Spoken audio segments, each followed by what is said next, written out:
মুআজ্জাজ মুহতারাম সম্মানিত মুসল্লিয়ান কিরাম, মহান রবের আলিশান দরবারে আমরা গোলামের ন্যায়, ভিক্ষুকের ন্যায়, দাসের মতন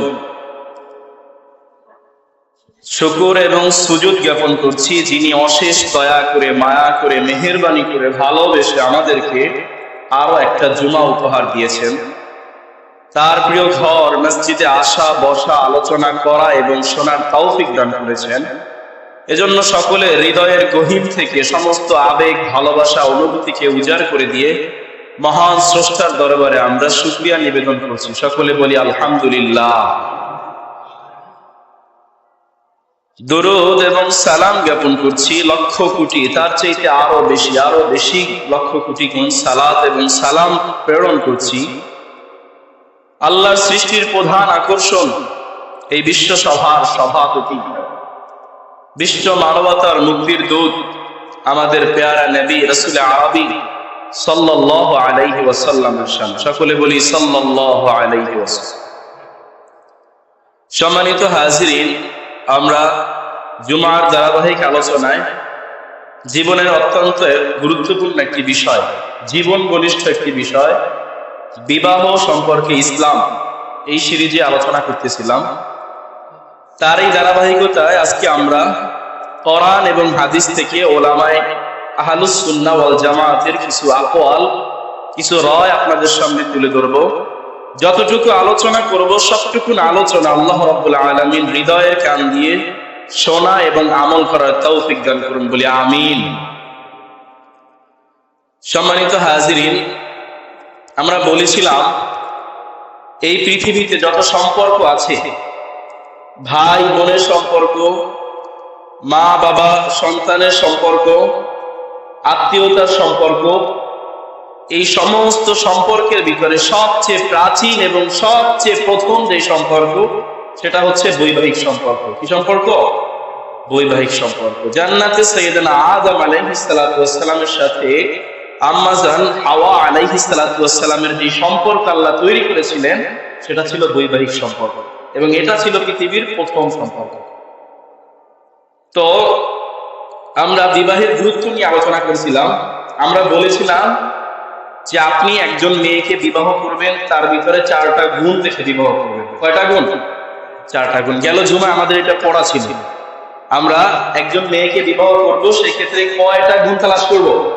4টা গুণ তালাশ করব। রাসূল করিম সাল্লাল্লাহু আলাইহি ওয়াসাল্লাম বলেছেন, তুনকাহুল মারআতু লিআরবাঈন, একজন মেয়েকে বিবাহ করা হবে 4টা গুণ দেখে। 1 নাম্বার লিজামালিহা, তার সৌন্দর্য দেখে তাকে বিবাহ করা হবে। 2 নাম্বার লিমালিহা, তার সম্পদ দেখে তাকে বিবাহ করা হবে। 3 নাম্বার লিহাসাবিহা, তার বংশ দেখে বিবাহ করা হবে।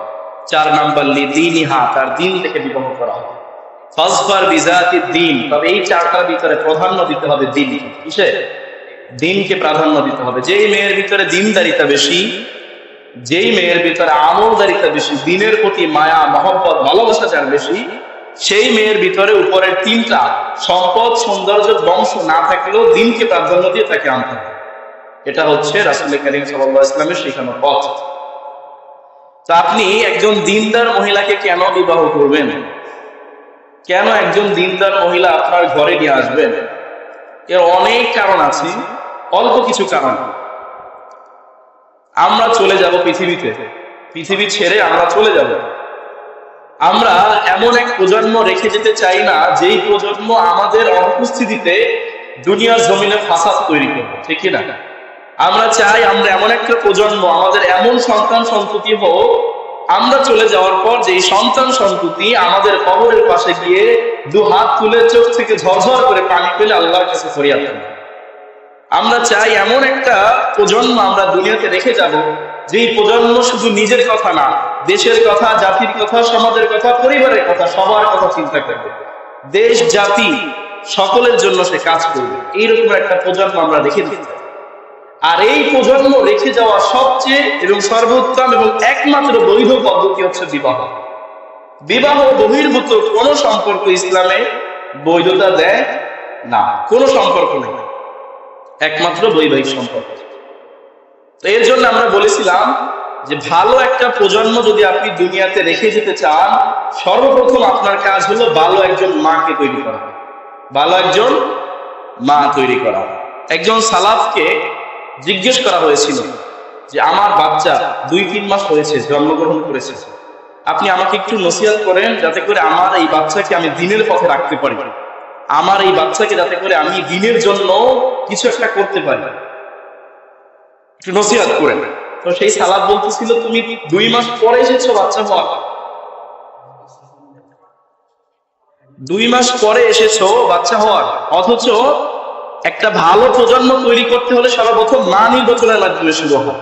তুমি আগে তোমার ঘরে যাকে স্ত্রী হিসেবে নিয়ে এসেছো সে ভালো কিনা সেটা আগে দেখো। মা ভালো হলে সন্তান কি হবে? ভালো হবে। এর জন্য একজন নেককার, দ্বীনদার, পরহেজগারকে যেন আমরা আমাদের ঘরে নিয়ে আসতে পারি, জীবন সঙ্গী হিসেবে যেন আমরা একজন দ্বীনদার পরহেজগার মেয়েকে আমাদের সঙ্গিনী বানাতে পারি। আল্লাহ তৌফিক দান করুন বলে আমিন। আমরা যারা বিয়ে করে ফেলেছি, আল্লাহ যেন আমাদের সহধর্মিনীকে, আমাদের স্ত্রীদেরকে দ্বীনদার বানিয়ে দেন, বলেন আমিন। রাসূল কারীম সাল্লাল্লাহু আলাইহি ওয়াসাল্লাম বলেছেন, আরবাউন মিন সাআদা, 4টা জিনিস হচ্ছে সৌভাগ্যের লক্ষণ। কয় জিনিস? 4 জিনিস হচ্ছে সৌভাগ্যের লক্ষণ। এই 4 জিনিস যদি আপনার ভিতরে থাকে তাহলে আপনি বুঝবেন যে আপনার ভিতরে সৌভাগ্য আছে বা আপনার সৌভাগ্য, এটা বুঝবেন। রাসূল সাল্লাল্লাহু আলাইহি ওয়াসাল্লাম বলে গেছেন, আরবাউন মিন সাআদা, 4টা জিনিস হচ্ছে সৌভাগ্যের লক্ষণ। 1 নাম্বার আল মারাতুস সালিহা, যদি আপনার ঘরে একজন নেককার দ্বীনদার বিবি থাকে তাহলে বুঝতে হবে আপনার ভিতরে সৌভাগ্য আছে, আপনি সৌভাগ্যের অধিকারী। 2 নাম্বার আল মাসকানুল ওয়াসিআ, একটা প্রশস্ত বাড়ির মালিক আপনি, আপনার একটা বাড়ি আছে, অন্যের জায়গায় গিয়ে মাথা গোঁজা লাগে না, নিজের জায়গায় আপনি থাকতে পারেন, এইটা যদি থাকে তাহলে বুঝবেন আপনি সৌভাগ্যের অধিকারী। 3 নাম্বার আল মারকাবুল হানি, একটা সুন্দর পরিবহন, যানবাহন, আপনার যাতায়াতের জন্য অন্যের উপর নির্ভরশীল হতে হয় না, আপনার নিজের একটা যানবাহন আছে, আপনার মার্কাব আছে, নিজের একটা বাহন আছে। এই বাহন থাকলে মনে করতে হবে আপনি সৌভাগ্যের অধিকারী। 4 নাম্বার আল জারি সালেহ, একজন ভালো প্রতিবেশী আপনার আছে। এই 4টা জিনিস যদি আপনার ভিতরে থাকে তাহলে মনে করতে হবে আপনি সৌভাগ্যের অধিকারী। 1 নম্বরে আপনার ঘরে একজন দ্বীনদার মহিলা আপনার জন্য আছে। 2 নাম্বার, প্রশস্ত একটা বাড়ি আছে, অন্যের জায়গায় থাকা লাগে না, চলাচলের জন্য একটা বাহন আল্লাহ আপনার ব্যবস্থা করেছেন, অন্যের উপর নির্ভরশীল হতে হয় না। আর এই সব কিছু সুন্দরভাবে থাকার জন্য পাশে একজন সুন্দর প্রতিবেশী আছে, যার সাথে ঝগড়া লাগে না, যে আপনার সুখে দুঃখে বিপদে আপনার পাশে থাকবে। এই 4টা জিনিস যদি মেনটেন করতে পারেন বুঝতে হবে আপনি সৌভাগ্যের অধিকারী। এর জন্য প্যারে হাজিরিন, আমরা যেন দ্বীনদার একজন মহিলাকে আমাদের ঘরে নিয়ে আসি। আল্লাহর কসম ভাই কসম, অনেক টাকা অনেক পয়সা, ঘরের ভিতরে যদি দ্বীনদার মহিলা না থাকে ওই ঘর জাহান্নামের চাইতে আর কিছু না, জাহান্নাম হয়ে যায়, জাহান্নাম। যদি দ্বীনদার মহিলা না থাকে ঘরের ভিতরে, সারাক্ষণ পুরুষ মানুষ, একজন পুরুষ মানুষ তো পুরো পৃথিবীর সাথে যুদ্ধ করে, ঘরের বাইরে তাকে যুদ্ধ করতে হয়। এই যুদ্ধ করে ফিরে আসার পরে ঘরে যদি প্রপার একটা পিসফুল পরিবেশ তার জন্য না থাকে, শান্তির একটা কমফোর্ট জোন যদি তার না থাকে, তো তার জীবনটা জাহান্নামের চাইতে কম কিছু না। এর জন্য আমরা যেন দ্বীনদার একজন পরহেজগার, একজন সালেহা নারীকে যেন আমাদের দ্বীনদার হিসেবে সঙ্গিনী করতে পারে। আল্লাহ তৌফিক দান করুন বলে আমিন। রাসূল কারীম সাল্লাল্লাহু আলাইহি ওয়াসাল্লাম বলেছেন, আদ-দুনিয়া কুল্লাহা মাতা, এই পৃথিবীতে যা কিছু আছে সবকিছু ভোগ, ভোগের সামগ্রী, সবকিছু সম্পদ অর্জন করতে হয়। আদ-দুনিয়া কুল্লাহা মাতা ওয়া খায়রুল মাতা ফিদ দুনিয়া, দুনিয়ার ভিতরে সবচেয়ে উত্তম সম্পদ হচ্ছে আল মারাতুস সালিহা, একজন নেককার স্ত্রী। আপনার ঘরে আপনার অধীনে একজন নেককার স্ত্রী আছে, তার মানে গোটা পৃথিবীর ভিতরে সবচেয়ে উত্তম সম্পদের মালিক আপনি হয়ে গেলেন। সুবহানাল্লাহ। আমরা যেন এই ঘরে আমাদের স্ত্রীদেরকে নেককার বানাতে পারি। আল্লাহ তৌফিক দান করুন বলে আমিন। রাসূল কারীম সাল্লাল্লাহু আলাইহি ওয়াসাল্লাম বলেছেন, মান ইউরিদ আইয়ালকাল্লাহ তাহিরান মুতাহহিরান, যে ব্যক্তি চায় কাল কিয়ামতের দিন সে আল্লাহর সামনে পবিত্র অবস্থায় উঠবে, সে আল্লাহর সাথে দেখা করবে এমন অবস্থায় যে সে নিজে পুত এবং পবিত্র, যে ব্যক্তি এমনটা চায়, ফালিয়াতাজাওয়াজাল হারায়ের, সে যেন একজন স্বাধীনা মহিলাকে বিবাহ করে, একজন সচেতন মহিলাকে যেন বিবাহ করে।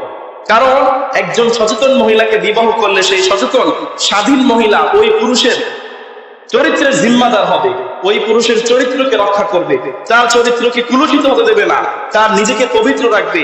আর এই পবিত্র অবস্থায় যদি সেই পুরুষ দুনিয়া থেকে বিদায় নেয়, কাল কিয়ামতের ময়দানে আল্লাহর সামনে এই পুরুষ পবিত্র অবস্থায় উঠবে। আর পবিত্র অবস্থায় উঠলে আল্লাহ তাকে জান্নাত দিয়ে দেবে। সুবহানাল্লাহ। এর জন্য আপনি জান্নাতে যাবেন না জাহান্নামে যাবেন, এটা আপনার ঘরের ব্যাপার। একজন স্ত্রীর কারণে আপনি জাহান্নামে চলে যেতে পারেন, আর একজন দিনদার ভালো মহিলার কারণে আপনি জান্নাতে চলে যেতে পারেন। আল্লাহ তৌফিক দান করুন, বলি আমিন।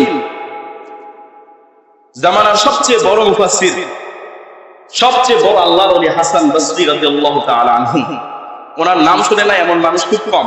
তাফসীর জগতে ওনাকে ছাড়া তাফসীর হয় না। হাসান বসরি রাদিয়াল্লাহু তাআলা আনহু উনি একটা ওয়াকিয়া বর্ণনা করেন। উনি বলেন, আমি একবার হজ করে আসার পথে মদিনার একটা বাজারে একজন কাপড় বিক্রেতাকে দেখলাম। আমি দূর থেকে সেই বিক্রেতাকে দেখলাম, সে কাপড় বিক্রি করতেছে অথচ মিথ্যা কসম করতেছে, বলতেছে আল্লাহর কসম বাজারের ভিতরে সবচেয়ে ভালো কাপড়টা আমার। আমাদের কিছু ব্যবসায়ী আছে না এমন, একেবারে পিওর অথেন্টিক মালটা আমি নিয়ে এসেছি ভাই, এই মাল আর কোথাও পাইবেন না, একমাত্র আমার দ্বারা আছে। এইরকম কিছু ব্যবসায়ী আছে না? হাসান বসরি রাদিয়াল্লাহু তাআলা বলতেছে, আমি দেখলাম এক লোক কাপড় বিক্রি করতেছে এবং সে মিথ্যা কসম করতেছে, মানুষকে এভাবে ঠকাচ্ছে, মানুষকে বলতেছে তার কাপড় একেবারে সুন্দর কাপড়, এবং মানুষকে দেখে নিতে দিচ্ছে না, মানুষ যে যাচাই বাছাই করে নিবে এটা তাকে দিচ্ছে না, সুযোগ দিচ্ছে না। তো হাসান বসরি রাদিয়াল্লাহু তাআলা আনহু তার কাছে গেলেন, তার এই স্বভাব দেখে তার কাছ থেকে কাপড় না কিনে চলে গেলেন। ফের 2-3 বছর পরে হাসান বসরি রাদিয়াল্লাহু তাআলা আনহু আবার হজ করতে আসলেন। মদিনা আসার পরে ওই দূর থেকে ওই দোকানদারকে দেখলেন, তিনি অবাক হলেন, এই দোকানদার এখন আর মিথ্যা কসম করতেছে না, এই দোকানদার এখন আর বেজাল দিচ্ছে না, মানুষকে সুন্দরভাবে সামনে কাপড় মেলে দিয়েছে, যার যেটা ভালো লাগে সেটা সে নিয়ে যাচ্ছে, এখন আর মিথ্যা কসম করতেছে না। অবাক হলেন, তার কাছে জিজ্ঞেস করলেন, আমি 2-3 বছর আগে তোমাকে দেখেছিলাম যে তুমি অসাধু ব্যবসায়ী ছিলে, অসৎ পথে তুমি ব্যবসা করতেছিলে, তোমার ভিতরে কি এমন ঘটে গেল যে তুমি দিনদার হয়ে গেলে, ব্যবসার ভিতরে তুমি হালাল পথ বেছে নিলে, কি এমন হয়ে গেলে? তখন সেই বিক্রেতা বলল, হাসান বসরি, 3-4 বছর আগে আমার ঘরে একজন স্ত্রী ছিল, এই স্ত্রী আমাকে এটা বলতো যে প্রত্যেক দিনের চাইতে আজকের দিনের চাইতে আগামী দিন তোমার বেশি ইনকাম করতে হবে। সে আমাকে ঘর থেকে বলে দিত আজকে যেন বেশি ইনকাম করে নিয়ে যাই। আমি যখন বেশি রোজগার করে বাড়িতে নিয়ে যেতাম, সে আমাকে বলতো কালকে চেয়ে বেশি করবা, আরো বেশি করবা। সে সবসময় আমাকে চাপ দিত, এইটা দাও, ওইটা দাও, এইটা নাই, ওইটা নাই, চাপ দিত। আর এই চাপে পড়ে আমি অসৎ পথে আসতে বাধ্য হয়েছিলাম। আল্লাহ রাব্বুল আলামিন আমাকে হেফাজত করেছেন। 2 বছর আগে আমার সেই স্ত্রী চলে গেছে দুনিয়া থেকে, অতঃপর আমি একজন দিনদার মহিলাকে আমার নিজের স্ত্রী হিসাবে ঘরে নিয়ে এসেছি। আমি যেই দিন ব্যবসার জন্য ঘর থেকে বের হচ্ছিলাম, পিছন থেকে আমার স্ত্রী আমার জামার আস্তিন টেনে ধরে বলছিল, ও আমার স্বামী শোনো, তুমি যদি হালাল আমাকে খাওয়াও সেটা তোমার জন্য ফরজ, হারাম খাও সেটাও তোমার জন্য ফরজ। আমি তো হালাল খাবো, তোমার উপরে আবশ্যক আমাকে খাওয়ানো। আল্লাহকে ভয় করো, অর্জন করতে গিয়ে, কামাই করতে গিয়ে তুমি হারামের ভিতরে প্রবেশ করিও না। আমার স্ত্রী আমার পিছন থেকে এটা টেনে বলে দিয়েছে। সেই থেকে আমি আর কোনোদিন ব্যবসার ভিতরে কোনো হারাম ঢুকাই নাই। আমি দ্বীনের পথে সুন্দরভাবে হালাল পদ্ধতিতে ব্যবসা শুরু করেছি, এবং আল্লাহ রাব্বুল আলামিন আমার এই ব্যবসার ভিতরে বরকত দান করেছেন। এই ঘটনার পরে হাসান বসরি রাদিয়াল্লাহু তাআলা নিচে বলতেছেন, উনি ওনার মন্তব্য বলতেছেন যে একজন স্ত্রী পারে একজন মানুষকে হালাল পথে রাখতে, একজন স্ত্রী পারে একজন পুরুষকে হারাম পথে ঢুকিয়ে দিতে। এর জন্য আপনি আপনার ঘরে কাকে নিয়ে আসবেন, কোন দাজ্জাল নিয়ে আসবেন কিনা এটা একটু দেখে শুনে নিয়ে আসবেন, একটু গবেষণা করে নিয়ে আসবেন, যেন কোনো জাহান্নাম যেন আমাদের ঘরটা না হয়ে যায়। আল্লাহ আমাদেরকে হেফাজত করুন, বলি আমিন। এরপরে বিবাহের কথা আমরা বলতেছিলাম, বিবাহের গুরুত্ব। 1 নাম্বার হচ্ছে বিবাহ। বিবাহটা হচ্ছে পৃথিবীতে আগত যত নবী, যত রাসূল যারা আছে, সাইয়েদনা আদম থেকে ঈসা এবং আমাদের রাসূল পর্যন্ত প্রত্যেক নবীর ধারাবাহিক সুন্নাত হচ্ছে তারা সবাই বিবাহ করেছেন। কি করেছেন? একজন নবীকে আপনি পাবেন না যিনি বিবাহ ছাড়া পৃথিবী থেকে চলে গেছে, সবাই বিবাহিত ছিলেন। রাসূল করিম সাল্লাল্লাহু আলাইহি ওয়াসাল্লাম বলেন, আরবাউ মিন সুনানিল আম্বিয়া, 4টা জিনিস হচ্ছে নবীদের সুন্নাত। কয়টা জিনিস? 4টা জিনিস। আমরা এই 4টা জিনিস মনে রাখবো। 4টা জিনিস কার সুন্নাত? নবীদের সুন্নাত। 1 নাম্বার আল হায়া, লজ্জাশীল। সমস্ত নবীরা লজ্জাশীল ছিলেন, আদম থেকে ঈসা এবং আমাদের নবী সবাই লজ্জাশীল ছিলেন। সবচেয়ে বেশি লজ্জাশীল ছিলেন আমাদের নবী সাল্লাল্লাহু আলাইহি ওয়াসাল্লাম।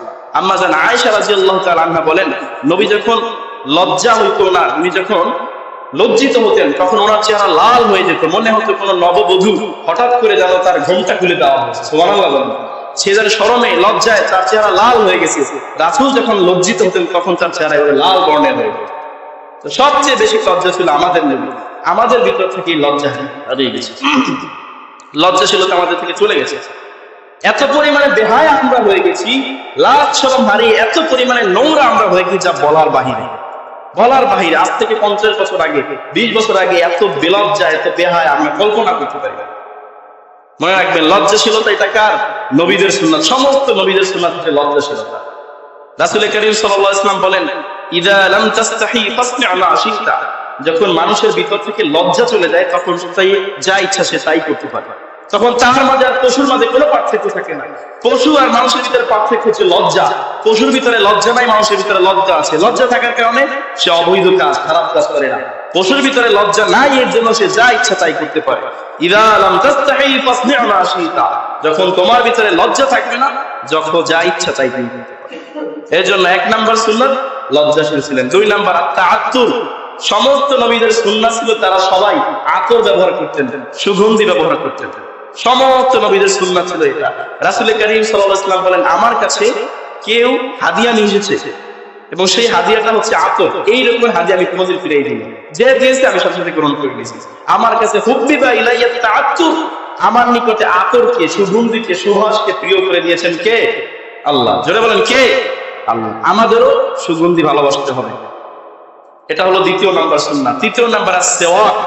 প্রত্যেক নবী, প্রত্যেক রাসূলের 3 নাম্বার সুন্নাত ছিল তারা সবাই মিসওয়াক করতেন। কি করতেন? মিসওয়াক করতেন। তারা সবাই মিসওয়াক করতেন। একেবারে আদম থেকে ঈসা, রাসূল করিম সাল্লাল্লাহু আলাইহি ওয়াসাল্লাম সবাই মিসওয়াক করতেন। রাসূল করিম সাল্লাল্লাহু আলাইহি ওয়াসাল্লাম বলেছেন, মিসওয়াক এটা 2টা ফায়দা। 1 নাম্বার, এটা মুতাহহারাতুল লিল ফাম, মানুষের মুখকে দুর্গন্ধ মুক্ত করে, মুখ থেকে দুর্গন্ধ দূর করে। আর 2 নাম্বার মারদাতুল লির-রব, এটা আল্লাহ সন্তুষ্টি অর্জন করিয়ে দেয়। সুবহানাল্লাহ। এবং রাসূল করিম সাল্লাল্লাহু আলাইহি ওয়াসাল্লামের সর্বশেষ আমল, উনি দুনিয়া থেকে চলে যাবেন এই সময় একবার সর্বশেষ আমল যেটা ছিল সেটা হলো মিসওয়াক। উনি মিসওয়াক করতেছিলেন, এই অবস্থায় ওনার জান কবজ হয়েছিল, দুনিয়া থেকে উনি চলে গিয়েছিলেন। সর্বশেষ আমল মিসওয়াক। আমরা যেন মিসওয়াক করি, আল্লাহ যেন তৌফিক দান করেন, বলি আমিন। 4 নাম্বার আর নিকাহ। সমস্ত নবীদের সুন্নাত ছিল কি? বিবাহ ছিল। তারা সবাই বিবাহ করেছেন। কি করেছেন? বিবাহ করেছেন। তাহলে 1 নাম্বার গুরুত্ব, সমস্ত নবীদের সুন্নাত হলো নিকাহ। আমরা যদি নবীদের সুন্নাত মানতে চাই, আমাদের উচিত বিবাহ করা। যাদের সামর্থ্য আছে তারা যেন বিবাহ করে।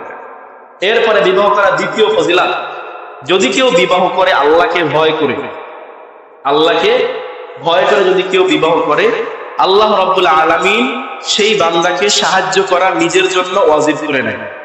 সেই বান্দাকে সাহায্য করা কি করে নেয়? ওয়াজিব করে নেয়। রাসূল করিম সাল্লাল্লাহু আলাইহি ওয়াসাল্লাম বলেন, সালাসাতুন হাক্কুন আলাল্লাহি আউনুহুম। 3 শ্রেণীর মানুষ যাদেরকে সাহায্য করা আল্লাহ নিজের জন্য ওয়াজিব করে নেয়, মানে আপনাকে আল্লাহ সাহায্য করবেই, এটা আল্লাহর জন্য ওয়াজিব। 1 নাম্বার, আল মুজাহিদু ফি সাবিলিল্লাহ। আল্লাহর পথে, আল্লাহর রাস্তায়, আল্লাহর দ্বীনকে কায়েম করার জন্য যদি কেউ বের হয়ে যায়, সেই ব্যক্তিকে সাহায্য করা আল্লাহর জন্য ওয়াজিব হয়ে যায়। 2 নাম্বার, আল মুকাতিব আল্লাযী আরাদাল আযা। সেই সমস্ত চাকর, গোলাম, দাসী যারা পরিশ্রম করার মাধ্যমে নিজেদেরকে মুক্ত করতে চায়, তা আল্লাহ রাব্বুল আলামিন সেই সমস্ত দাস দাসীকে মুক্ত হওয়ার জন্য সাহায্য করেন। 3 নাম্বার, ওয়ান নাকিহ আল্লাযী ইউরিদুল আফাফ। সেই সমস্ত বিবাহ কারিগণ যারা বিবাহ করেছে নিজেদের চরিত্রকে হেফাজত করার জন্য, এই রকমের যদি কেউ থাকে, আল্লাহ রাব্বুল আলামিন তাকে সাহায্য করা নিজের জন্য ওয়াজিব করে দেন। এর জন্য আমরা যারা বসে আছি যে আল্লাহ জীবনে বরকত নাই, জীবনে উন্নতি নাই, রহমত নাই, একেবারে বরকত শূন্য আছে, অবিবাহিত আছেন, বিবাহ করে না, আল্লাহ ভরপুর বরকত দান করেন, ভরপুর। আমাদের সমাজে একটা বাজে একটা সিস্টেম আছে, ছেলে প্রতিষ্ঠিত না তার মানে বিবাহ করতে পারবে না, প্রতিষ্ঠিত হওয়ার পরে বিবাহ না। ইসলামে আপনি বিবাহ করবেন, প্রতিষ্ঠিত করবেন কে? আল্লাহ প্রতিষ্ঠিত করবেন। আগে বিবাহ করেন, প্রতিষ্ঠিত আল্লাহ করে দিবেন। আপনি যদি গরিব থাকেন, আল্লাহ আপনাকে ধনী করে দিবেন, আল্লাহর ওয়াদা এটা। যদি এটা না করেন, কোরআনের আয়াত মিথ্যা হবে। আল্লাহ বলেছেন, ইয়াকুনু ফুকারা, যদি তারা গরিব থাকে, গরিব যদি তারা গরিব হয়, ইউগনিহুমুল্লাহু মিন ফাদলি, আল্লাহ নিজের অনুগ্রহে তাদেরকে ধনী করে দিবেন। আল্লাহ ওয়াদা করতেছেন। আপনি কেন বিবাহ করতেছেন না? টাকার অভাবে কেন বিবাহ করতেছেন না? আমরা বিবাহটাকে কি সহজ করব? আমাদের সমাজে জেনা, এই রকমের ব্যভিচার, যত হারাম কাজ আছে, এগুলো সব সহজ। প্রেমের কোনো ইয়া নাই, বাস একজনে তার 5টা প্রেম করে বলা হয়, বাস এই নাই। বিয়ে করতে আসলে যত ঝামেলা, বয়স হয় নাই, বয়স প্রেম করার বয়স হয়েছে, বিয়ে করার বয়স হয় না। বিবাহটাকে এত কেন কঠিন করলেন? কেন কঠিন করলেন? এর জন্য বাবা মারা দায়ী, বাবা মারা দায়ী। আটকে যাবেন। এই ছেলের চরিত্রে যদি নষ্ট হয়, এই ছেলের চরিত্রের ভিতরে যদি কোনো খারাপ কিছু প্রবেশ করে, এই ছেলে জাহান্নামে যাওয়ার আগে ওই বাবা মাকে জাহান্নামে নেওয়া হবে। যেই বাবা মা দেখেছে ছেলে যুবক হয়েছে, তার যৌবনের সময় এসেছে কিন্তু তাকে বিবাহ করা হয়। কিয়ামতের দিন আল্লাহ রাব্বুল আলামিনের সামনে ওই ছেলে বলবে, আল্লাহ, বাবা মা আমার দিকে খেয়াল করে নাই, ওদেরকে সমান, ওদেরকে পারিয়ে আজকে জাহান্নামে যাবে। এর জন্য আফসোস, আমরা যারা অভিভাবক যারা আছি, একটু খোঁজ রাখবেন যে আমার ছেলে কি প্রাপ্তবয়স্ক কিনা, বিবাহ উপযুক্ত কিনা। টাকা পয়সা মাধ্যমে বিবাহ উপযুক্ত হয় না, সে জিসমান তার এখন বয়স হয়েছে কিনা এটা দেখবেন, বাস বিবাহ করিয়ে দেবেন। এটা তার যৌবনের এবং তার নিজের ইজ্জতের হেফাজত করবেন। আল্লাহ তৌফিক দান করুন, বলি আমিন। বিবাহ করার ক্ষেত্রে আমরা যেন খুব সহজ করি। বিবাহ করার ক্ষেত্রে একটা বাজেট প্রভিশন আছে, বিশাল অঙ্কের মোহরানা দেওয়া, 5 লাখ, 6 লাখ, 7 লাখ, 8 লাখ, 10 লাখের নিচে মোহরানা। আরে 8 লাখ 10 লাখের নিচে মোহরানা কিসে? আল্লাহর কসম, এটা একটা ইসলামের সাথে পুরো সাংঘর্ষিক। রাসূল কারীম সাল্লাল্লাহু আলাইহি ওয়াসাল্লাম বলেছেন, আযমান নিকাহি বারাকাতান আইসারুহা মুনা। সবচেয়ে বরকতপূর্ণ এবং সবচেয়ে উত্তম বিবাহ হচ্ছে ওই বিবাহ যেই বিবাহের মোহরানার পরিমাণ থাকে কম। কি থাকে? কম থাকে। আর আমাদের মোহরানা কম হইলে আর ভালো লাগে না, 10 লাখ 15 লাখ টাকা আমাদের মোহরানা। আর এই জন্য যুবকরা বিবাহ করতে ভয় পায় যে 10 লাখ টাকা আমার কবুল করতে হবে। মোহরানা আদায় করা ফরজ। আদায় করা কি? ফরজ। মোহরানা আমরা দিতে হবে। 10 লাখ টাকা মোহরানা বাইন্ধে রাখলেন, দিলেন 1 লাখ টাকা, আর বাসুরাই মাপ চেয়ে নিলেন। এইটা ইসলামে জায়েজ করেন।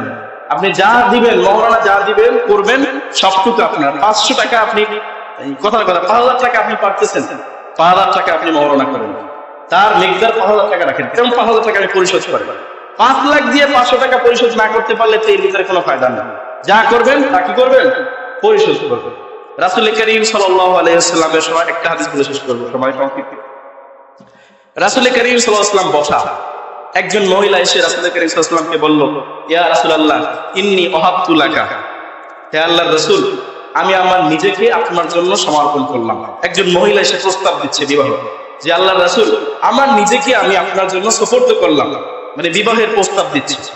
রাসূল কারীম সাল্লাল্লাহু আলাইহি ওয়াসাল্লাম মাথা নোয়ালেন। এক সাহাবী উঠে বললেন, হে আল্লাহর রাসূল, ইল্লাম ইয়াকুন ফিহা হাজাত। ও নবী, এই মহিলাকে যদি আপনার দরকার না হয়, তাযাওয়াজনি, ওই মহিলার সাথে আমার বিয়ে দিয়ে দেন, আমার বউ নেই। রাসূল কারীম সাল্লাল্লাহু আলাইহি ওয়াসাল্লামকে এই সাহাবী বললেন। রাসূল কারীম সাল্লাল্লাহু আলাইহি ওয়াসাল্লাম মাথা জাগালেন, তাকে জিজ্ঞেস করলেন, মা ইনদাক, তোমার কাছে কি আছে? সাহাবী বলল, লা, কিচ্ছু নাই নবী, একেবারে আমি ফকির, আমার পরনে একটা লুঙ্গি আছে, লুঙ্গি ছাড়া আর কিচ্ছু নাই। রাসূল কারীম সাল্লাল্লাহু আলাইহি ওয়াসাল্লাম বললেন, যাও ইযহাবিল আহলিক, তোমার ঘরে যাও, ফালিয়ানজুর ওয়ালাউ খাতামাল হাদিদ, যাও ঘরে যাই খোঁজ করো, অন্তত একটা লোহার আংটি যদি পাও সেটাকে নিয়ে আসো, এইটার মাধ্যমে মোহরানা দিয়ে তোমাকে বিবাহ দিয়ে দেওয়া হবে। লোহার আংটির দাম কত হবে? একটা লোহার আংটি 200 টাকা 300 টাকা করে সর্বোচ্চ বর্তমান সময়। তো বলছে, যাও ঘরে যাই অন্তত একটা লোহার আংটি খুঁজে পাও কিনা দেখো। সেই সাহাবী বলল, আল্লাহর রাসূল, এই লুঙ্গি ছাড়া আমার আর কিছু নাই। রাসূল কারীম সাল্লাল্লাহু আলাইহি ওয়াসাল্লাম বলেন, না, তাহলে বিয়ে হবে না, এই লুঙ্গি হেরে দিয়ে দিই, তুমি পরো। তো রাসূল কারীম সাল্লাল্লাহু আলাইহি ওয়াসাল্লাম বলেন, ঠিক আছে, বিবাহ হবে না। সেই সাহাবী চলে গেলেন। কিছুদূর যাওয়ার পর রাসূল সাল্লাল্লাহু আলাইহি ওয়াসাল্লাম ডাক দিলেন, এই সাহাবী আসো, এদিকে আসো। রাসূল কারীম সাল্লাল্লাহু আলাইহি ওয়াসাল্লাম তাকে বললেন, আমাকা মিনাল কুরআন, ও আমার সাহাবী, তুমি কি কোরআনের কিছু পারো? তোমার সাথে কি কোরআনের কিছু আছে? কোরআনের কোন সূরা তুমি জানো? সাহাবী বলল, হ্যাঁ জানি। কাযা সূরাতুল মিন কাযা কাযা, রাসূল ওই অমুক সূরা আমি জানি। রাসূল কারীম সাল্লাল্লাহু আলাইহি ওয়াসাল্লাম বলেন, এটাই তোমার বিবাহের মোহরানা, তুমি এই সূরাগুলো তোমার স্ত্রীকে শিখিয়ে দাও, আর এটা তার জন্য মোহরানা স্বরূপ হবে, যাও বিয়ে করে নাও। সুবহানাল্লাহ।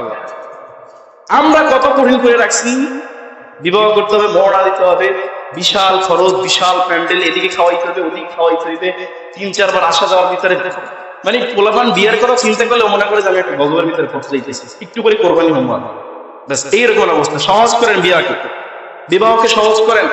বিবাহকে যত সহজ করবেন, সমাজ থেকে জেনা দূরে যাবে।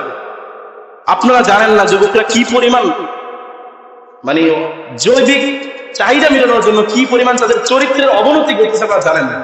বাবা মা তো রাত্রিবেলা বাস ঘুমিয়ে থাকে, ছেলের হাতে মোবাইল তুলে দিয়েছে। এই মোবাইল যেটা জাহান্নামের বাক্স, এই মোবাইল দিয়ে যে অজস্র গুনাহ হইতেছে, কোনো বাবা মার খবরই নেই। বাস আল্লাহর কসম, এই বাবা মা যারা কোন রকমের নজর রাখে না সন্তানদের প্রতি, এই বাবা মা আল্লাহর কসম কিয়ামতের দিন ধরা খেয়ে যাবেন। আল্লাহ আমাদেরকে হেফাজত করুন বলে আমিন। আমাদের যুবকদের ভিতরে যারা প্রাপ্তবয়স্ক আছে, আল্লাহ তাদের সবাইকে খুব তাড়াতাড়ি বিবাহ করার তৌফিক দান করুন বলে আমিন। অল্প মোহরানায় বেশি বরকতের মাধ্যমে বিবাহ হওয়ার তৌফিক দান করুন বলি আমিন। ওয়া আখিরি দাওয়ানা আলহামদুলিল্লাহি রাব্বিল আলামিন।